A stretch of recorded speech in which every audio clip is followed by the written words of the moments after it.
오늘은 어제 이어서 하나님을 피해 달아나는 두 가지 방법, 두 번째 시간입니다. 어제는 하나님 말씀을 노골적으로 부인하고 불순종함으로 하나님에게 달아났다면, 오늘은 하나님 앞에 있어요. 공간적으로 하나님 앞에 있지만 하나님에게서 달아나는 두 번째 방법인데, 이게 중요해요. 요나서를 기록한 가장 큰 목적이 하나님을 떠나 있으면서도 하나님을 떠나 있는지 모르기 때문에 진짜 기쁨을 누리지 못하고 주님 주시는 행복을 누리지 못하는 것에 대해서 이야기합니다. 광고를 잊어버렸네. 오늘 그 찬양한 팀이 어디에서 나온 찬양팀이에요? 저분들 어디서 봤지? 저분들은 삼부 예배를 섬기는 분들입니다. 삼부 예배를 섬기는 분들이 찬양했고요. 컵라면 주고 있는 거 아시나요? 냄새가 나는데 저거 애들만 먹나? 아니, 어른도 먹을 수 있습니다. 남녀노소 누구나 먹을 수 있습니다. 어제는 70명이 먹었다니까요. 먹고 싶으신 분들은 부끄러워하지 마시고 두 개도 괜찮나 모르겠네요. 어제 드십시오. 제가 일부러 광고 안 한 게 아니라 사실은 그냥 월화수 특별히 광고 안 해도 되겠다 싶어서 안 했습니다. 혹시 내가 망설였던 분 드시고, 라면은 몸에 안 좋은데 도시락 싸오시기 바랍니다. 그래서 같이 식탁 교제 나누시면 되겠습니다. 자, 여기서 이제 우리 한번 물고기 뱃속에서 나왔다 그러는데, 한번 물고기 한번 잠깐 보려고 그래요. 무슨 물고기가 어떤 걸까요?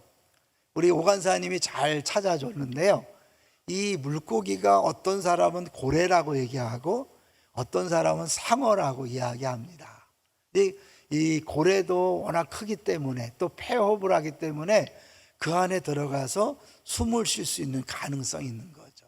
그런데 상어 중에 백상아리가 먹이를 통째로 삼키기도 하고 이 소화 기능뿐만 아니라 보관하는 기능도 있대요. 그래서 사육된 백상어리는 한 달 이상 소화시키지 않고 저장하는 경우도 있고, 소화시키지 못할 때는 해변에 토해내는 경우도 있다는 거예요. 그러니까 정확하게 성경에 고래인지 상어인지 이야기하지 않기 때문에 어떤 것이 맞다라고 너무 주장하지 마세요. 그래서 내가 알고 있는 것이 전부라 생각해서 넌 틀렸지 하지 말고, 성경이 그것을 굳이 중요하게 여기지 않아요.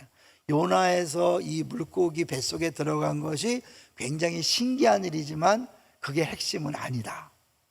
하나님께서 이 도망가는 요나를 잡아 끌고 오기 위해서, 변화시키기 위해서 동원한 고기에 불과하다. 어쨌든 하나님은 그런 고기를 예비하셔서 이 요나를 다시 하나님의 그런 사람으로 만들려는 거죠.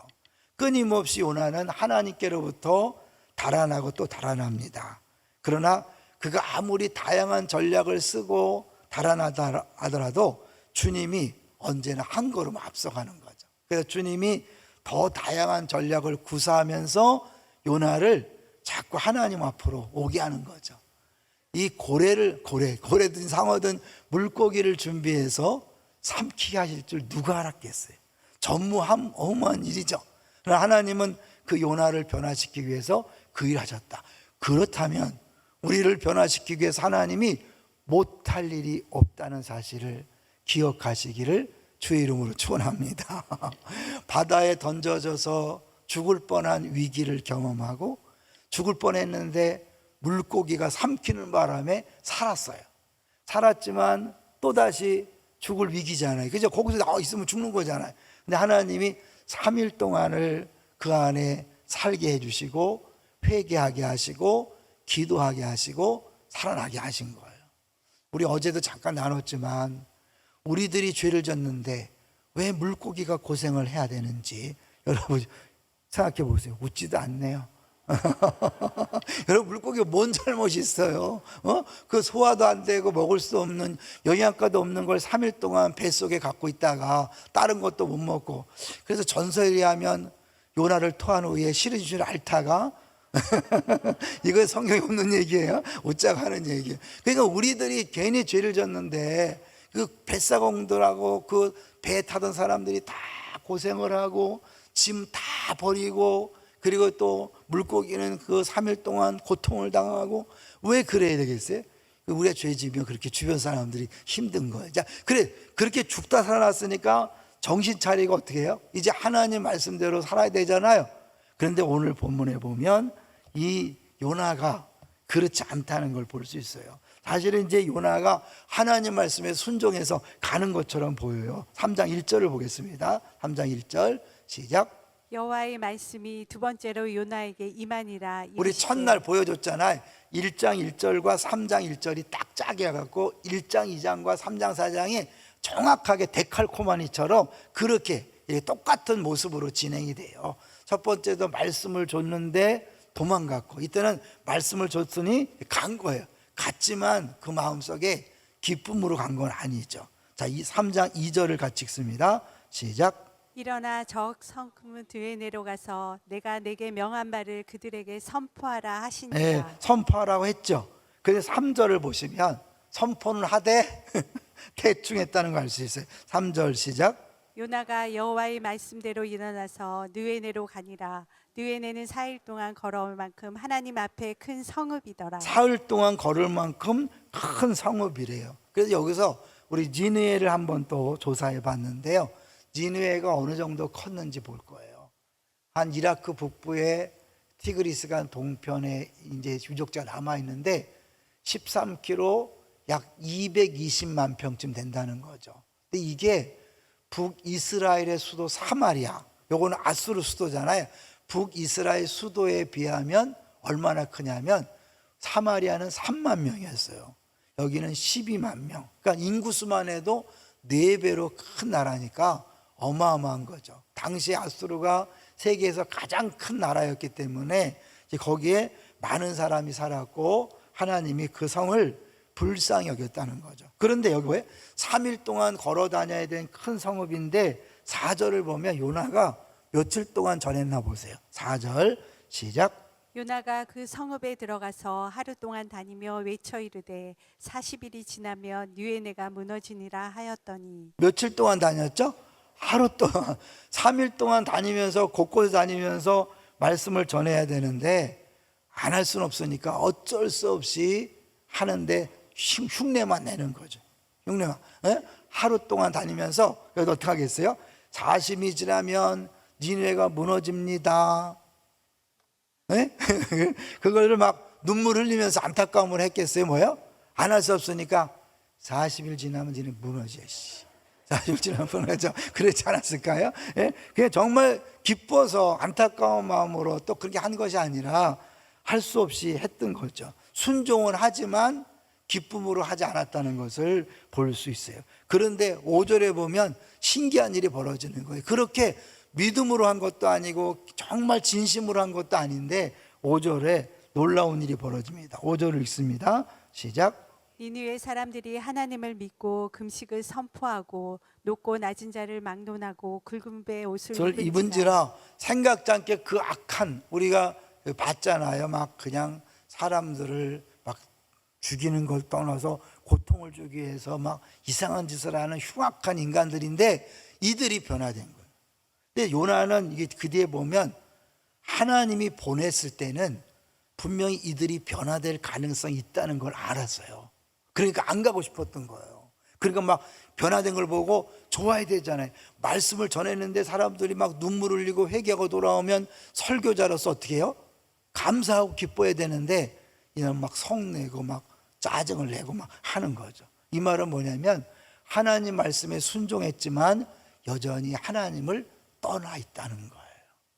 이 얘기는 우리가 교회에 나와서요 말씀대로 사는 것처럼 보여요. 신앙생활을 잘하는 것처럼 보여요. 그런데 실제로는 하나님을 떠나 있을 수도 있다는 거예요. 이 요나가 그렇다는 거죠. 근데 이 요나의 첫 번째 모습과 두 번째 모습은 누가복음 15장에 나오는 탕자와 그 형과 똑같다. 들었죠? 그러니까 이 1장부터 2장까지 불순종한 모습은 아버지에게 재산을 달래해서 나간 그 정말 반항아적인 향자의 모습을 닮았다면 이 3장 4장은 말씀대로 산 것처럼 보였지만 여전히 마음속에 하나님을 사랑하는 것이 아니라 자기 뜻대로 살아갔던 그 모습을 보여주는 거죠. 그래서 이제 한번 그 박스를 한번 볼 텐데요. 같이 한번 읽어보겠습니다. 시작. 하나님을 피해 달아나는 이 두 가지 방식에 대한 복음서의 고전적 사례를 누가복음 15장의 두 아들 비유에서도 찾을 수 있다. 유산을 챙겨 집을 떠난 동생은 아버지의 도덕적 가치관을 모두 거부하고 자신이 원하는 방식으로 사는 것으로서 아버지의 아버지의 통제에서 통제에서 벗어나려고 벗어나려 했다. 했다. 형은 집에 머물면서 아버지에게 철저히 순종했지만 아버지가 남은 재산으로 큰아들인 자신이 동의할 수 없는 일을 하자 분노에 쏟아냈다. 네, 아버지에게 분노를 쏟아냈던 큰아들.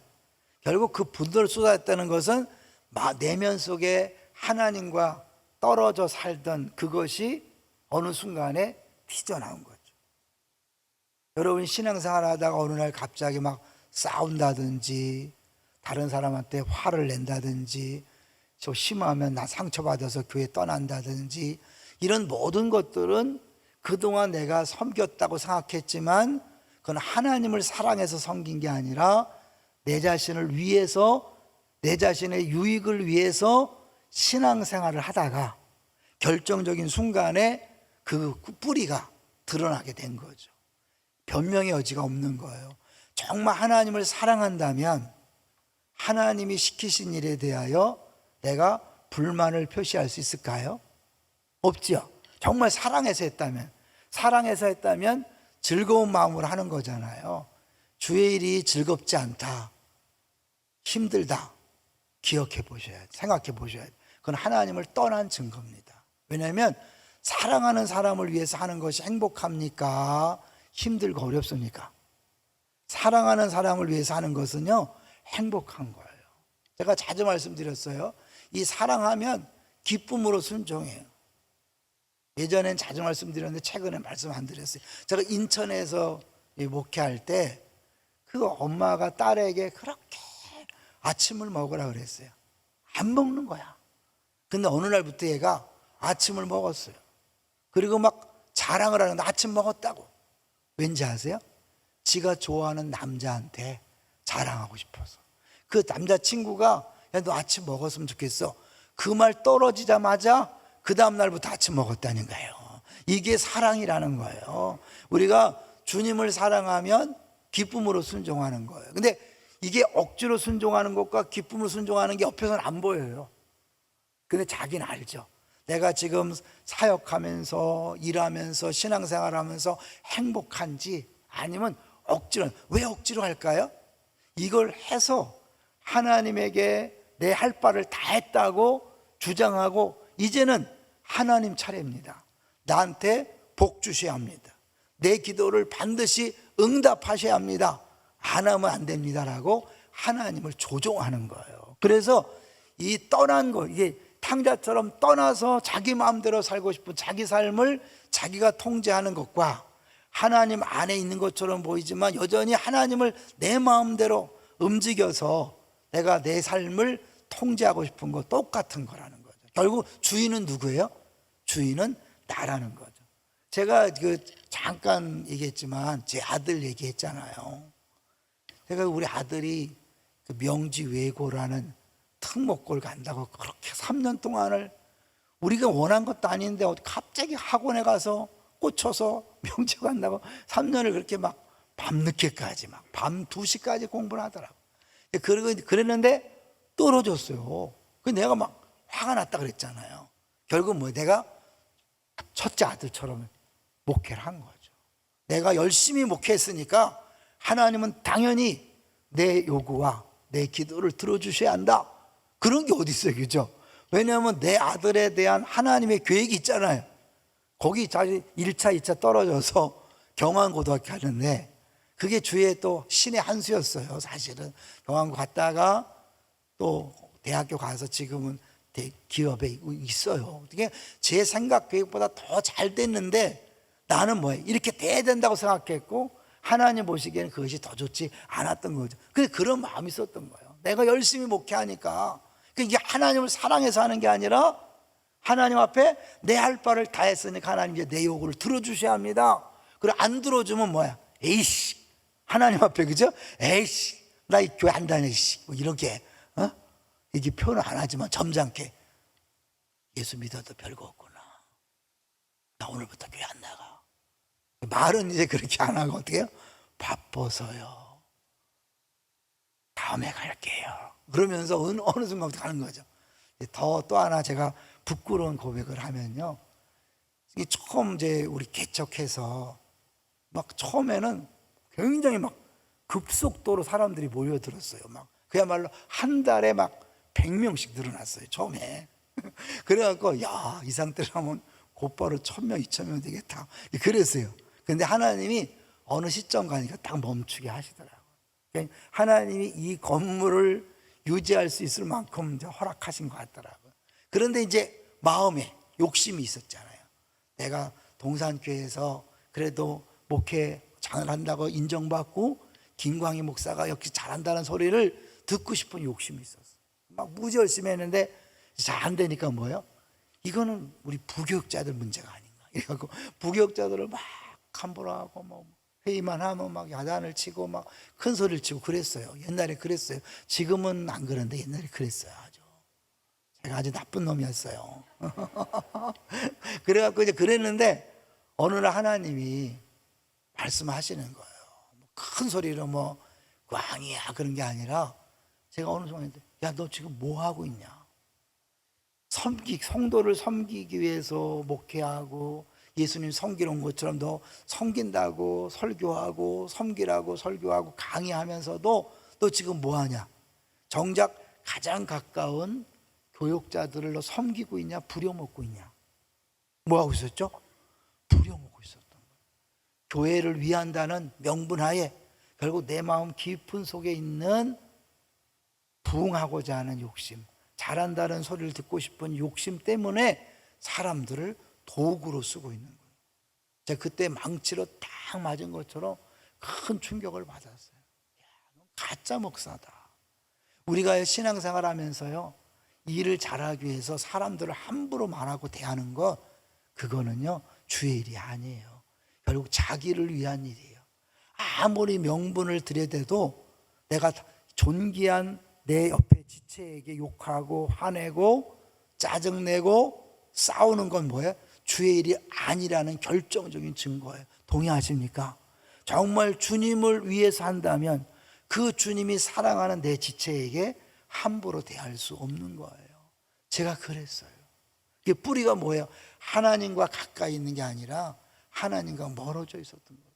열심히 목회하지만 그 중심에는 나의 우상, 내 욕심, 내 마음대로 내 뜻대로 해보고 싶다는 그런 것이 딱 뿌리 박힌 거죠. 요나가 그런 거예요.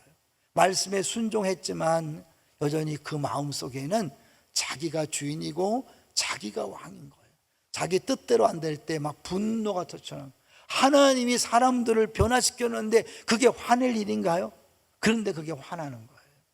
여러분, 우리가 때로는 화내는 것이요 마땅하다. 여기 뭐예요? 너 성내는 게 옳으냐? 옳습니다. 내가 이 상황에서 화내는 게 정말 이상한 거 아닙니까? 뭐 이러는 거잖아요. 우리가 예수 믿으면서도 막 화를 내고 막 성질 내고 짜증 내고 시험 드는 게 결국 뿌리를 보면 결국 주님을 떠났다는 증거인 거죠. 여러분 잘 생각해 보세요. 신앙생활 하면서 여러분이 화를 내고 분노하고 갈등을 일으키고 짜증을 내고 시험을 받고 상처 입는 이 모든 것들의 뿌리는 무엇인가? 결국 하나님을 떠나 있다는 증거입니다. 돌이키셔야 합니다. 요나가 이제 여기 본문에는 안 나와 있지만 돌이켰기 때문에 이 아픈 이야기를 다 기록했던 것처럼 여러분이 철저하게 죄인임을 깨닫는 게 중요해요. 이제 하나 얘기하고 마치려고 하겠어요. 이 아수르 같은 나쁜 나라 니느웨 성을 저렇게 변화시키고 은혜 주는 것이 이해가 안 됐잖아요. 왜 그럴까요? 자기가 은혜를 경험하지 못했기 때문에 그래요. 하나님의 자비라는 신비와 직면해서 그가 그것을 감당할 수 없었던 건 뭐냐면 자기 자신이 얼마나 큰 죄인인지를 모르고 그 자기 자신도 온전한 자비와 은혜가 아니고서는 살아갈 수 없는 존재임을 철저히 깨달아야 하나님이 다른 사람에게 은혜를 베풀고 자비를 베푸는 것을 받아들일 수 있는 겁니다.